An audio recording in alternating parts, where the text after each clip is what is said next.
On today's episode of the Gripe Session, we are tackling the real estate topic of foreclosures. Goodbye, bad bye, but let's get educated on them first and foremost. It's Gripe Session time with your host, George Wanaka. It's about nothing. Discussing everything from real estate, current events, a little bit of everything, and the annoying little things that just tick you off. You can't handle the truth. What? You didn't know? Here's your host, George Wanaka. Your ass better call somebody.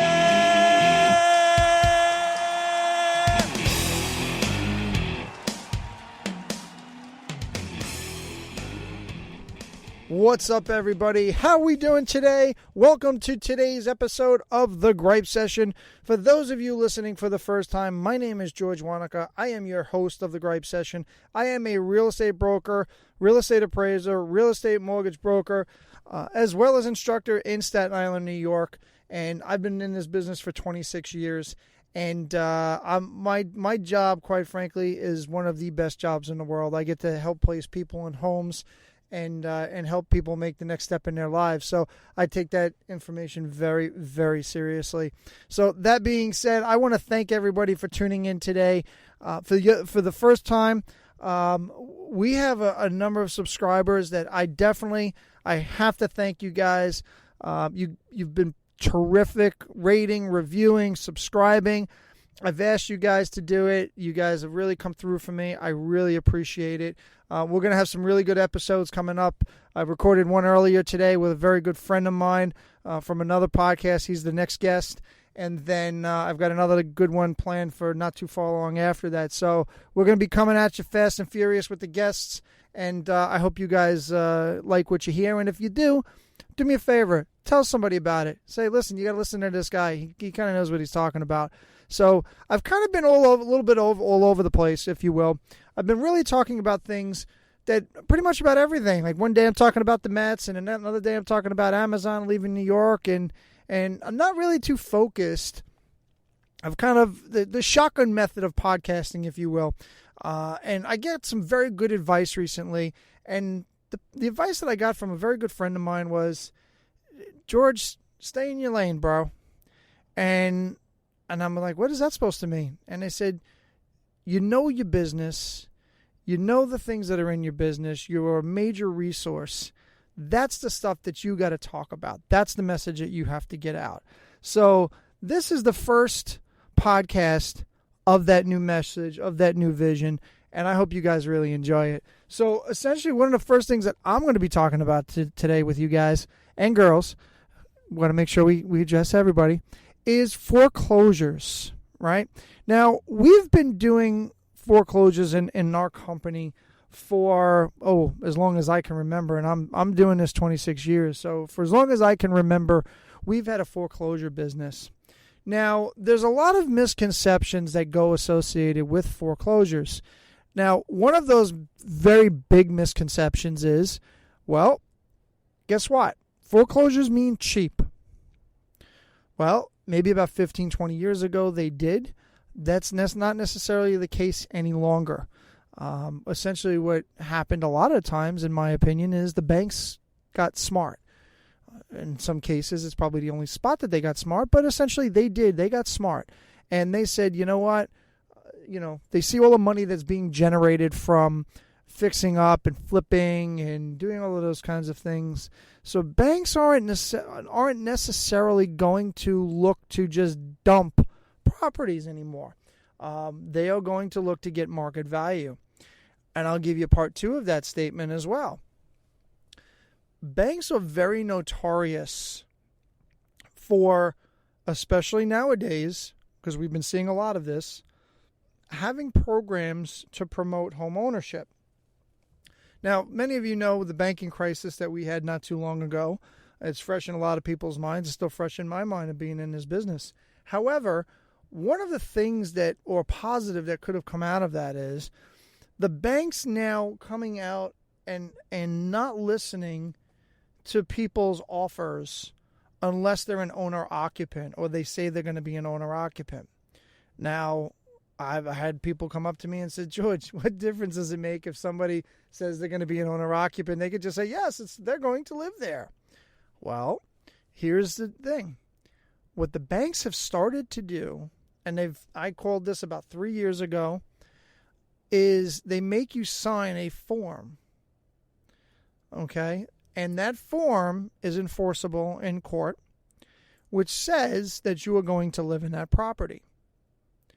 If you do not live in that property, as you stated on this document, you are subject to a $10,000 fine and potential damages for basically perpetrating a fraud, which is what you're doing by saying you're going to live there and then not. And some people said, okay, well, I'll live with it and go from there. They're never going to come after me. Well, guess what? I know of multiple people, and a couple of attorney friends of mine even said to me, you actually called this a couple years ago. Now, granted, when I said this was going to happen, it was about 2-3 years ago anyway. And they had a client that they didn't represent them on the deal. They made sure to tell me that. But that client was now being sued and was going to have to pay a $10,000 fine plus damages to the bank because they perpetrated a fraud. So the moral to that story is banks are now looking to take some of these foreclosures and, again, promote home ownership by listening to owner-occupants. Does that mean that banks will not listen to investors? Doesn't mean that at all. Not at all. Quite frankly, quite the contrary. But they're going to be given limited time frames in regards to that. Now, I am not a major expert when it comes to foreclosures. Okay? I do deal a lot with them because my company deals with them. And a lot of this information that I'm getting and sharing with you guys and girls today is not because of my direct experiences, because I learn because my mother and sister, that's all they do is foreclosure work. Okay? And I hear all of these stories all the time. And one of the major stories and conversations that I have with agents is that, well, the bank didn't do this on this transaction, but it did it on this transaction. There is sometimes no rhyme or reason when it comes to why a bank does what a bank does. And we as listing brokers, let me rephrase that, as my mother and my sister, because if I don't rephrase it and they listen to this, I'm going to say, oh, you don't do foreclosures, we do foreclosures. So they're the ones that do the foreclosures. However, I glean things off of them from time to time. Be that as it may. When offers get submitted to them and they present them, a lot of times what ends up happening is we don't talk to individual people anymore, especially with technology nowadays. We're all submitting things through portals and that kind of stuff. So we're not necessarily having conversations. We're not faxing things. Everything is being uploaded nowadays, right? So what happens when we don't get a response right away? This is not a normal real estate transaction, ladies and gentlemen. And if you're a new agent listening to this for the first time, that's the first thing, or even if you're a member of the public trying to understand what's the deal with a foreclosure, foreclosures are not normal real estate transactions, okay? They are, again, corporate owned, which is why they call it RE owned, real estate owned, and those entities do not subscribe to how we would normally do business in a realtor setting. Now, sometimes they do, but it's not for every case, and every property is different. Every bank is different. So if a listing agent that's representing a bank or an REO property says to you they need this documentation for this individual bank, there's a reason behind it. Everybody always wants to think, oh, well, they're trying to keep me out of this, they're trying to keep me out of that. That's not the case. The problem is that if this paperwork is not submitted to the bank, what happens is the bank has to redo paperwork, or worse than that, reopen up the offering process. So if you're an agent that had an offer that got accepted, yet you didn't do the correct paperwork, you might have just cost your potential purchase as a transaction because you didn't have this put in, you didn't have that put in, and there's nothing that can be done about it from a listing agent perspective. So it's very important to make sure, and we always talk about paperwork, and we always talk about doing deals the right way. it's important that you know what you're doing when it comes to an REO property. Now, some of the things that most people know about REO properties are things such as that the buyer is responsible for transfer taxes. That used to be a very big one, that the bank is not paying the transfer taxes in New York State. There's the 1.425% of those transfer taxes. In some cases, banks will pay it, but always be prepared to explain to your potential purchaser, or if you are a purchaser, if you're going to buy a foreclosure, that's part of the deal. Another part of the deal, which not a lot of people understand or like, very simply, it's as is 99% of the time.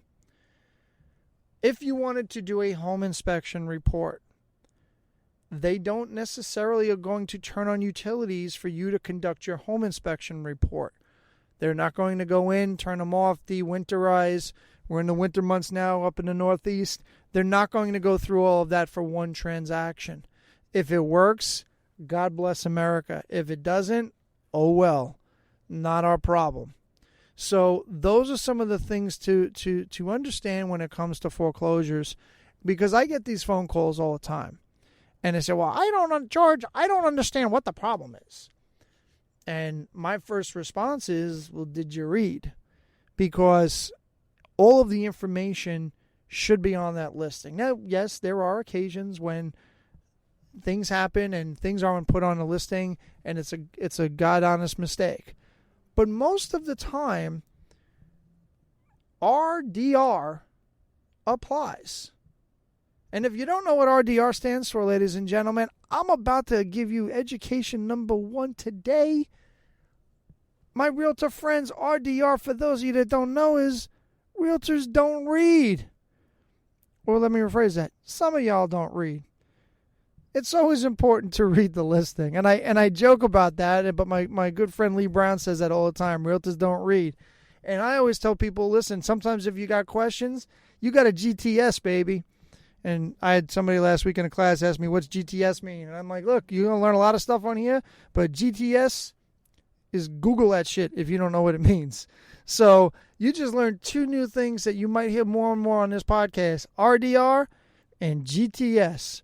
So those will be recurring themes in the course of the gripe session. So that being said, buyers that are looking to purchase these properties, it's important that you do your research on these properties as well, so you understand what you're getting into when you're purchasing them. There are some attorney friends that I have that they don't like foreclosures because it doesn't allow them to make changes in the contract. I understand that. It's just either your client wants the property or your client doesn't want the property. There is no gray area when it comes to a foreclosure. This is the way that it is. If you like it, great. If you don't buy a foreclosure or don't buy this property. It's very cut and dry. There's no ambiguity in there. There's none of that. So it's for some people, a foreclosure is a good thing for them. It's a good potential buy for them.